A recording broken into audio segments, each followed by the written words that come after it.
मंशा सिर्फ और सिर्फ यही है कि ये हिंदू मुस्लिम करना चाहते हैं, उसी पिच पे देश को ले जाना चाहते हैं। हम इसीलिए लोगों से आग्रह करते हैं कि देखिए, उसमें वंदे मातरम के बिल में जो लिखा हुआ है कि आप वंदे मातरम को आप डिसरेस्पेक्ट नहीं करेंगे, तो हम सबसे कहते हैं डिसरेस्पेक्ट कोई भी नहीं करता, लेकिन डिसरेस्पेक्ट करने को ऑफेंस बनाया है।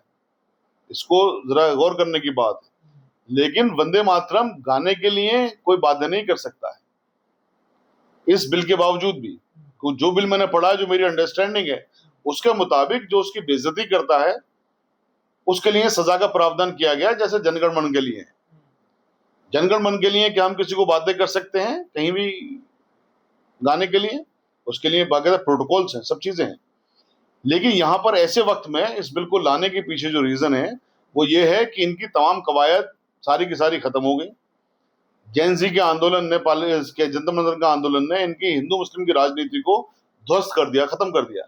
ये फिर से देश को वहीं पे ले जाना चाहते हैं, ये हिंदू मुस्लिम पे खेलना चाहते हैं। और बहुत सारे हमारे उलेमा भी, बहुत सारे मुस्लिम सो कॉल्ड मुस्लिम लीडर्स भी उनके इस ट्रैप में आ रहे हैं, या वो उन्हीं के लिए काम करते हैं, वो उन्हीं के पेरोल पर है कि उनको जिम्मेदारी मिलती है कि सब आप स्टेटमेंट दीजिए, तो इसीलिए वो उस चीज को ज्यादा ले रहे हैं। जो कह रहे हैं कि वंदे मातरम से लिंचिंग की जो खबरें मुसलमान के प्रति वो बढ़ जाएगी। लिंचिंग अच्छी खासी हमारे देश के अंदर दो लोगों की होती है, दलितों की और मुसलमानों की, और वो किस आधार पर होती है? सिर्फ नफरत के आधार पर होती है। तो कोई भी चीज जो नफरत को बढ़ावा देगी, कोई भी चीज जिससे नफरत बढ़ेगी, वो लिंचिंग भी उससे बढ़ेगी। इसीलिए हमने लोगों से आग्रह ये किया है कि इन सो कॉल्ड उलमाए के चक्कर में मत आ जाइए जो इस चीज पे इतना बवाल मचा रहे हैं। इस सरकार को उखाड़ने के लिए किसान भी तैयार है, युवा भी तैयार है, मजदूर भी तैयार है, तमाम वर्ग तैयार हैं। आप कंपोजिटली उन सबके साथ इंक्लूसिवनेस दिखाते हुए, इस वक्त को बर्दाश्त करते हुए, इनको कॉन्स्टिट्यूशनली आप इनको उखाड़ के फेंकने का काम करिए। ये सारी समस्याओं का समाधान फौरन हो जाएगा। वरना आप इन समस्याओं पर डिफरेंट डिफरेंट तरीके से लड़ेंगे तो समस्याएं बढ़ती रहेंगी, क्योंकि ये नफरत जो है ना, ये उनका ईंधन है, तो उनको ईंधन देने का काम न करें। वो राहुल गांधी से जवाब दो मांग रही है। ठीक है, राहुल साहब को प्राइम मिनिस्टर बनवा दीजिए साहब, दे देंगे राहुल जी जवाब। राहुल गांधी पर राहुल जी को प्राइम मिनिस्टर हैं क्या? राहुल जी होम मिनिस्टर हैं क्या जो उससे जवाब मांगा जाएगा? राहुल जी वहां पर शेयर करते हैं, पार्टी शेयर करती है, वहां पर एक गवर्नमेंट का एक पार्ट है, तो वहां पर राहुल जी ने फौरन अपनी प्रतिक्रिया भी दी है और उसको कंडेम भी किया है जो लाठीचार्ज वहां पर, और उनसे गवर्नमेंट से भी कहा है कि उनसे बात करिए। राहुल जी होम मिनिस्टर नहीं है, ये जवाब होम मिनिस्टर को देना चाहिए। तो बीजेपी के लोग राहुल गांधी पर आरोप लगा रहे हैं, जिस तरह से विधानसभा मार्च के दौरान वहां पर कटीले तार लगाए गए बैरिकेडिंग पर, उस चीज को लेके बीजेपी के तमाम मंत्री और तमाम विधायक भी ये कह रहे हैं कि यहाँ पर राहुल गांधी के कहने के इशारे पर ये सब हुआ है। देखिए, वहां पर जो झारखंड का आंदोलन है वो भारतीय जनता पार्टी और इसकी जितनी विंग है उन लोगों ने किया, ये सबको मालूम है, इसमें कोई ऐसा बात नहीं है। और वो इसलिए किया क्योंकि भारतीय जनता पार्टी संविधान को दरअसल मानती नहीं है। जब जैन जी आंदोलन यहाँ पर स्ट्रांग पड़ गया तो उसका एक काउंटर वो करना चाहते थे कि हम साहब इसका काउंटर करें किसी तरह से, कि हम झारखंड की सरकार को बदनाम करें, क्योंकि झारखंड की सरकार में कांग्रेस कहीं ना कहीं उसमें शामिल है, तो हम कांग्रेस को बदनाम करें इसको लेकर के। तो यहाँ पर इसको मिसयूज करते हुए संवैधानिक प्रोविजन का वहां पे वो किया गया, लेकिन वहां पर पैलेट गन नहीं चली। वहां पर जो बर्बरता यहाँ पर हुई है वो बर्बरता नहीं हुई। उसके बावजूद भी जो झारखंड सरकार की जिम्मेदारी है, उस जिम्मेदारी के लिए राहुल जी ने कहा कि जिम्मेदारी है, जिम्मेदारी ओन करिए, बात करिए इनसे, और इस तरह की चीजें नहीं होनी चाहिए। भारतीय जनता पार्टी के पास काम क्या है? पहले वो नेहरू जी को गालियां बकते हैं, इंदिरा जी को गालियां बकते हैं, रात दिन बकते हैं, गांधी जी को भी नहीं छोड़ते, अब वो राहुल जी के पीछे पड़े हुए हैं। प्रयागराज में तो इससे क्या समझते हैं? राहुल गांधी क्या बताना चाह रहे हैं? सर, इससे ये बताना चाह रहे हैं, बताना नहीं चाह रहे हैं, ये फैक्ट है कि भारतीय जनता पार्टी थर थर कांप रही है। राहुल गांधी से थर थर कांप रही है, राहुल गांधी से थर थर कांप रही है, जो जैन जी है उनसे थर थर कांप रही है, जो जैन जी का मूवमेंट वहां पहुंचा है उनसे थर थर कांप रही है, जो विपक्ष है, पूरा विपक्ष एकजुट है, उससे थर थर कांप रही है। तो ये जो चीज है, इसीलिए राहुल जी ने कहा टाटा बाय बाय, तुम्हारा अब हो गया कि अब जाइए यहां से। और इनको भी मालूम है ये बात, इसीलिए ये दोबारा से हिंदू मुस्लिम एंगल लेके आना चाह रहे हैं, इसीलिए वंदे मातरम बिल लेके आ रहे हैं, इसीलिए तमाम चीजें कर रहे हैं।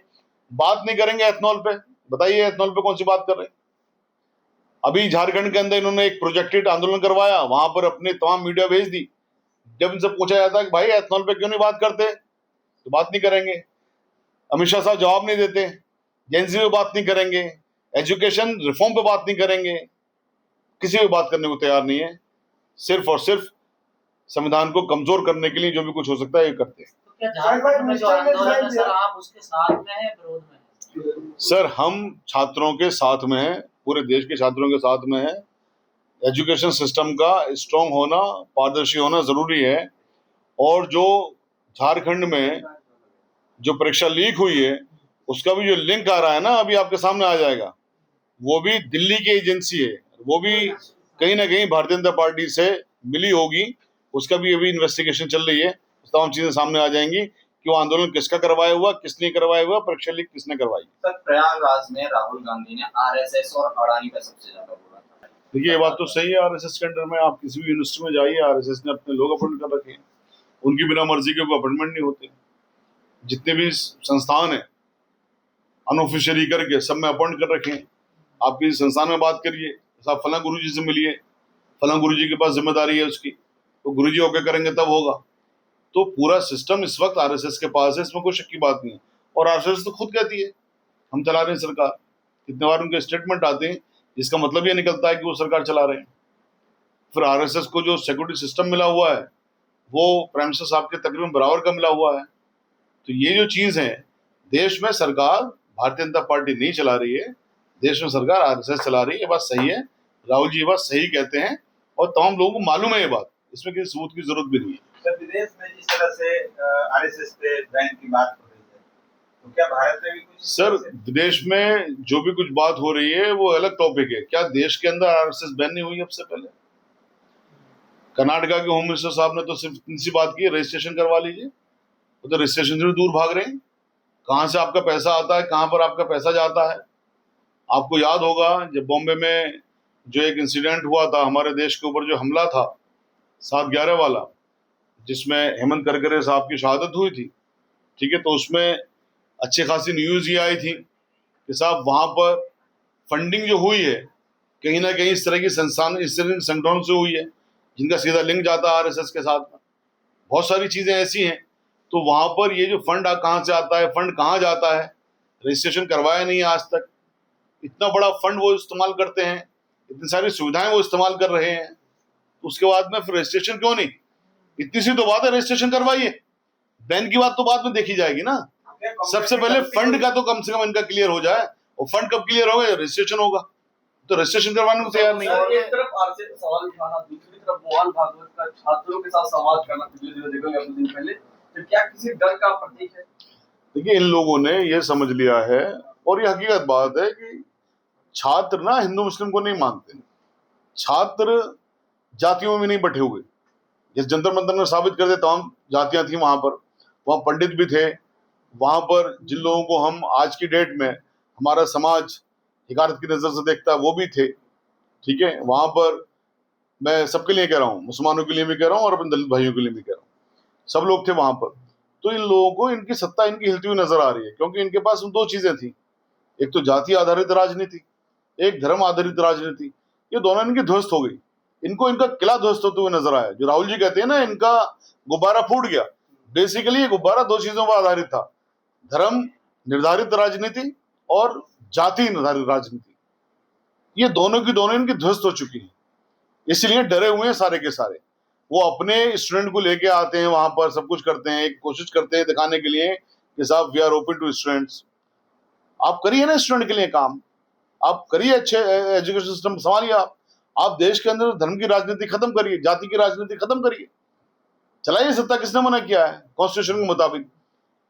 दिक्कत वहां पर होती है जब कॉन्स्टिट्यूशन को ये ध्वस्त करने की कोशिश करते हैं। सर एक तरफ तो कांग्रेस पार्टी, राहुल गांधी ये बोलते हैं कि जो सरकारी संस्थाएं हैं वो आरएसएस के अंडर में है, लेकिन दूसरी तरफ तो बैन जो हटाया था वो कांग्रेस ने हटाया था, आरएसएस।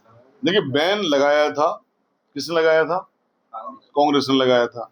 बैन की एक समय सीमा होती है, और बैन जो हटा था वो हटने के पीछे क्या वजूहात थी वो आपको पास में जाना पड़ेगा। ठीक है, राहुल जी ने कितनी बार ये बात कही है, मैं आपको दूसरी बात बता रहा हूं। जैसे आपको याद होगा जब किसान आंदोलन चल रहा था उससे पहले ही ये कांग्रेस सरकार जब थी तो कांग्रेस सरकार एक बिल लेके आना चाहती थी जमीन एक्वायरमेंट का, याद है आप लोगों को, जब नोएडा के अंदर आंदोलन हुआ था राहुल जी ने अपनी सरकार का बिल फाड़ा था। तो राहुल जी को आप पुरानी कांग्रेस से क्विट नहीं कर सकते। राहुल जी और आज की जो कांग्रेस है और जो पुरानी कांग्रेस थी उससे आप क्विट नहीं कर सकते। राहुल जी तो खुद कहते हैं बहुत सारे कांग्रेसी नेता ऐसे हैं जो पुराने हैं जिनको निकालने के लिए काम होना चाहिए, निकाला भी है, निकले भी हैं। तो राहुल जी पूरी कांग्रेस को रिवैम्प कर रहे हैं और राहुल जी के अंडर में जो काम होंगे या कांग्रेस होगी वो कदापि वो कांग्रेस नहीं होगी जो कांग्रेस आपने अब से पहले देखी है। अरे ये बताइए, आप लोग जब सत्ता में आएंगे तो आरएसएस की जांच कराएंगे क्या? आप लोग बातें तो बहुत करते हैं। सबसे पहले तो आरएसएस का रजिस्ट्रेशन कंपलसरी है, वो होना चाहिए। हम सत्ता में कब आएंगे वो तो बात की बात है। अभी जहां पर हम सत्ता में हैं कर्नाटका ने शुरुआत कर दी इस बात की, वहां कांग्रेस की सरकार है। तो आप टेनर समझ सकते हैं कि हम क्या टेनर पर चल रहे हैं, कांग्रेस किस टेनर पर चल रही है। ना सिर्फ रजिस्ट्रेशन होगा, रजिस्ट्रेशन जब होगा तो इनके तमाम काले कारनामे और काला बाजारियां और पैसे का जो ये खेल करते हैं सारे का सारा समझ में आएगा। आज देश के पास पैसा नहीं है लेकिन आरएसएस के पास इतना पैसा है कि उनका जो महल बना है ऑफिस नुमा वो भी मेरे ख्याल से सबसे बड़ा बना है। तो ये जो चीजें हैं आप एक बार इनका रजिस्ट्रेशन तो हो जाने दीजिए। आप जांच करेंगे आप? हम देश से आग्रह करते हैं कि इसमें इस मांग में, खड़गे साहब की इस मांग में जो होम मिनिस्टर ने कर्नाटका के, उनकी इस मांग में उनका साथ दीजिए। अगर इनका रजिस्ट्रेशन हो गया तो बैन अवश्यम भावी है, बैन होगा ही होगा क्योंकि इनके काले कारनामे सामने आ जाएंगे। क्यों नहीं करवाती है अपना रजिस्ट्रेशन? इन्हें मालूम है कि इनकी बैन हो जाएंगे, इनके काले कारनामे सामने आ जाएंगे। सर एक और सवाल है अलग। सीजेआई का विरोध हो रहा है, जो छात्र विरोध कर रहे हैं, जो लॉ स्टूडेंट हैं दीक्षांत समारोह में, कैसे देखते हैं? देखिए सीजेआई साहब ने दरअसल जो हमारी मीडिया है, मीडिया ने क्या किया, सीजेआई साहब ने एक during the course of arguments एक उन्होंने अपनी बात कही कि साहब आज का युवा कॉकरोच हो गया है, जो अमर्यादित बात थी। देश का युवा नाराज हो गया और देश का युवा कौन है? जेन ज़ी, जो पढ़ रहा है आज की डेट में वो भी शामिल है, जो पढ़ के निकल चुके हैं वो भी शामिल है। तो गुस्सा बहुत ज्यादा है लोगों के अंदर, स्टूडेंट्स के अंदर, वो गुस्सा वहां पे साफ दिख रहा है। दूसरी बात, जब ये आंदोलन हुआ तो वहां पर एक रिक्वेस्ट की कि साहब आप वीडियो देख लीजिए किस तरह जुल्म किया है। तो सीजे साहब का रिमार्क ये वाला फिर मीडिया ने दिखाया कि साहब उन्होंने कहा मेरे पास टाइम नहीं है देखने का, तो गुस्सा और बढ़ा। तो ये जो चीज है आप गुस्से को रोक नहीं सकते। कोई मीडिया, कोई जुडिशरी, कोई प्रशासन लोगों के दिलों के गुस्से को जरूर रोक लेगी। लोगों का गुस्सा है, इसलिए वहां पर उन लोगों ने मना किया कि साहब यहाँ नहीं आने चाहिए, अपना विरोध बाकायदा दर्ज करवाया। एक बार तो उनको कन्वोकेशन स्थगित हो गया, दोबारा भी उन्होंने अपना विरोध दर्ज करवा दिया है। तो ये सीजीआई साहब भी समझ रहे हैं, इसलिए आपको ऐसा रिमार्क भी नहीं आ रहे नहीं है ना। वो तो मानते हैं कि उनकी ऑटोक्रेसी चल रही है, उनकी निरंकुशता चल रही है। यह तो देश को समझने की जरूरत है कि अगर वो लोकतांत्रिक मानते तो पार्लियामेंट में आके बहस करते। राहुल जी ने बार बार कहा, तमाम विपक्ष ने कहा कि आइए साहब बताइए इस विषय पर, आप जिम्मेदारी लीजिए, होम मिनिस्ट्री आपके अंडर में आती है। तो या तो आपने करवाया तो आपका फिर जिम्मेदारी बनती है, आप रेजिग्नेशन दीजिए। और आपकी बिना पूछे अगर कर दिया गया तो आपकी नाकामी है, आप इस लायक नहीं कि आप होम मिनिस्टर हैं, तो आप रिजाइन करिए। तो दोनों में से एक चीज तो है ना, क्योंकि पैलेट गन या कोई भी गन जब मालखाने से रिलीज होती है तो वहां एप्लीकेशन लगती है कि साहब हमें इसलिए चाहिए। तो पैलेट गन वहां से दी गई, रिलीज की गई, इसलिए दी गई ताकि चलानी है। तो किसके ऑर्डर पे की गई? बिना होम मिनिस्ट्री के तो संज्ञान के ऑर्डर के नहीं करी जा सकती। लेकिन सरकार को तो बार बार कह रहे थे कि मजिस्ट्रेट के ऑर्डर हो सकता है, हमने कोई ऑर्डर नहीं दिया। देखिए इसमें ऐसा है, मजिस्ट्रेट के ऑर्डर की कोई बात नहीं होती, वो एग्जीक्यूटिव मजिस्ट्रेट होता है, वो पुलिस ऑफिसर ही होता है, वो एसीपी होती है। तो इसलिए मजिस्ट्रेट को कंफ्यूज मत कर लीजिए, वो जुडिशियल ऑफिसर नहीं देते। कुछ एसीपीज को एग्जीक्यूटिव मजिस्ट्रेट बनाया जाता है। वो आपने देखा होगा ना, शांति भंग करने का केस हो गया तो उस मजिस्ट्रेट साहब के पास पेश करवा रहे हैं, वो मजिस्ट्रेट जुडिशियल मजिस्ट्रेट नहीं होते। एग्जीक्यूटिव मजिस्ट्रेट वो अगेन होम मिनिस्ट्री के अंडर में आ जाते हैं क्योंकि वो पुलिस ऑफिसर्स होते हैं। लेकिन एक बात बताइए, गृह मंत्री अमित शाह जी कह रहे हैं कि भाग गए, भगोड़ा, ये इस तरह के शब्दों का जो इस्तेमाल। देखिए, जहां तक अमर्यादित की बात है पार्लियामेंट में, तो रमेश भिलोड़ी नाम था शायद उसका, वो कौन से मर्यादित स्टेटमेंट थे बताएं? वो स्टेटमेंट मर्यादित थे? पूरी की पूरी कौम को उन्होंने गंदी गंदी गालियां दी। उसके अलावा रोज आज दिन हम देखते हैं पार्लियामेंट के अंदर कौन सी मर्यादित बातें होती हैं।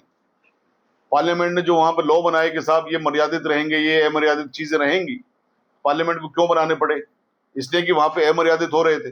अगर उन्होंने उस वक्त रमेश भिलोड़ी से इस्तीफा ले लिया होता, या जो इनके लोग रात दिन गालियां बकते हैं, जो इनके लोग रात दिन सोशल मीडिया पे भयंकर भयंकर गालियां बकते हैं, एक दूसरे एमपी साहब हैं वो कह रहे थे कि साहब मोदी जी या अमित शाह जी आप मेरा फोन एक दिन रख के देख लीजिए, कितनी गालियां आती हैं मुझको।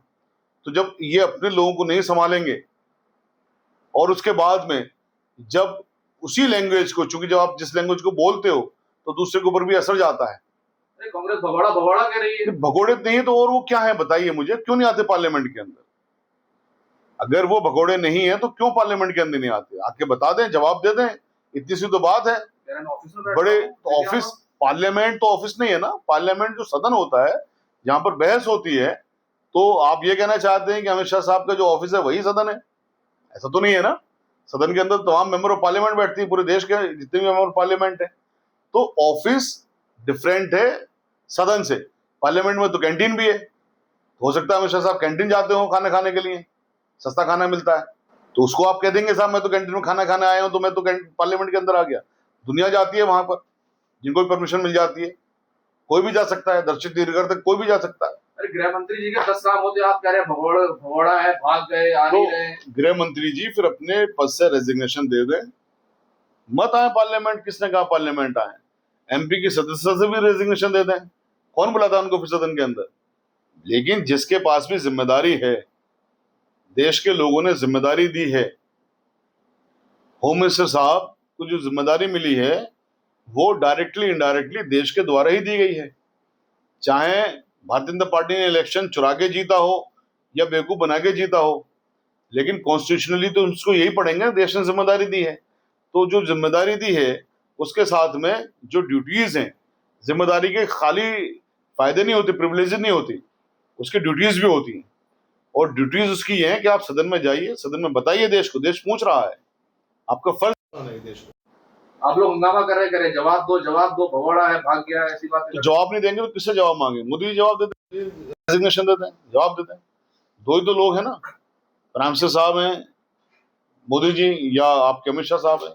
वो नहीं आएंगे तो उनको क्या कहा जाएगा? आना चाहिए ना उनको।